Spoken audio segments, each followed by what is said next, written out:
Hi everyone, I'm James Eden, CEO and co-founder of Private White V.C. I'm here in the wing, here in Henley, at Bremont's incredible headquarters with Nick and Giles English, two brothers and co-founders of Bremont. Guys, thank you so much for having me. This place is amazing. Well, I'm coming down. Appreciate it. Yeah, big welcome. Big welcome. Yeah. So, guys, just for those that aren't aware, how long have you been here on site? So, well, as a business, we started about 20 years ago. We've been on site, year and a half? Yeah, year and a half, 2 years. We've been sort of, COVID obviously slowed things down a little bit, and the site was being designed and under construction for probably about 5 or 6 years. And we had 2 locations before, and the whole idea was to bring all watchmaking under one roof. Very similar to you guys up in Manchester. It's, you can come here now and you can see cases being made, movement parts, movements being assembled, full watches, and really it had to be a purpose-built facility because it's such a complicated process, watchmaking, to make it work. So the collaboration that we've just embarked on, it was very natural, very organic, a great fun thing to do actually because we are both brands. We're makers at the heart of what we do. We obviously make everything in our factory in Manchester, and these guys make everything here in Henley in their other unit, which is a really positive, difficult, challenging, borderline impossible things to do. It feel like because it's not easy making things here in the UK, is it? No, I think you study. There's a bit of a passion involved as well. It's definitely I think there's easier ways of making things sometimes. You could outsource, but actually, if you want the quality and you want the control, you have which to do is it. so important. And it's the fun part, isn't it? You see a coat like the one we've just been working on, or watch coming off the production line. Yeah, it's so satisfying. Completely. And I think,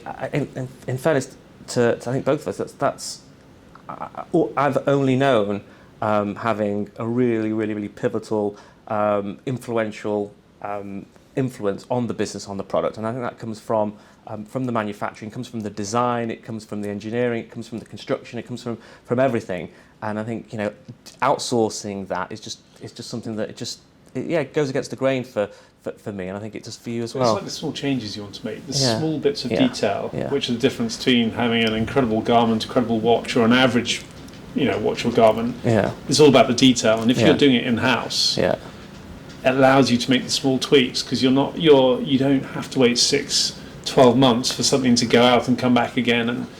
So I think it's. But you have other challenges, don't you? Huge other challenges. Every business has its challenges, but manufacturing in what were fairly. Watchmaking. It was a completely busted enterprise, wasn't it? Up until you guys came along. We sort of lost the industry. 2 world wars knocked it completely out, and when we started it was really from the ground roots. We had to. And as I've shown you around, most of the watchmakers are all apprenticeship trainees from scratch.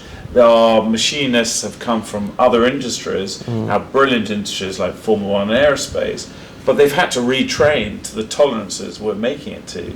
So there's been no easy run here. But I think where we're now, and obviously looking around Manchester where you're now, you've got that skill set in house, and you don't want to lose it. Well, definitely you've got the skill set, but also I think what's helpful now is there is a halo effect to our respective brands where people actually are keen, eager, willing to come and work for us and with us. Not so long ago when no one knew who Private White was, and I would say not enough people do still. It was a real challenge because no one wanted to work for just a maker. Yes. The fact that they want to work for a brand, which is a lot glossier, a lot sexier, a lot more compelling, a lot more appealing, a lot more desirable for many. But at the same time, very proud of the profile and the reputation that I think we've both got in our respective fields, which is why when we started bouncing ideas and having the initial discussions about working together. It was a very, very quick, easy conversation.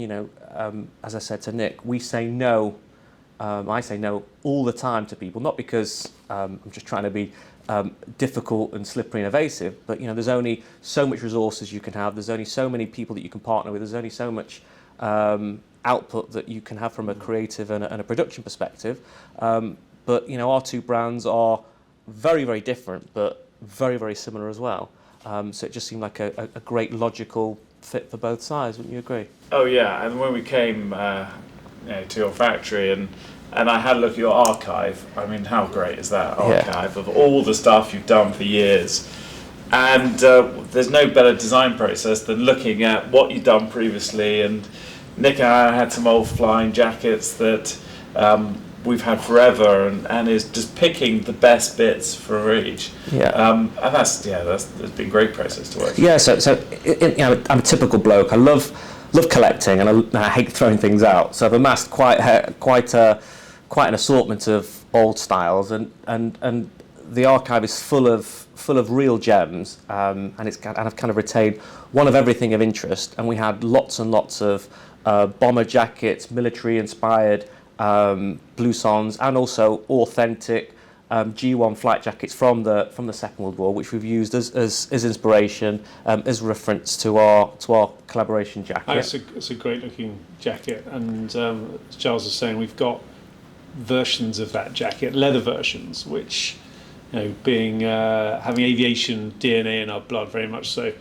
it's they're looking slightly worse for wear after 20-30 years of forced landings and various things. So having these new, and they're so light. That's what's so lovely about it. I like that wax cotton. It's lovely. Yeah, you're used to heavy leather, and it's great, but it's still, this is a much more comfortable jacket to wear. It's breathable. So the wadding is actually reconstituted, recycled woolen yarn. So at the end of every season, when we're left with wools and yarns that we have no use for, we don't throw anything out.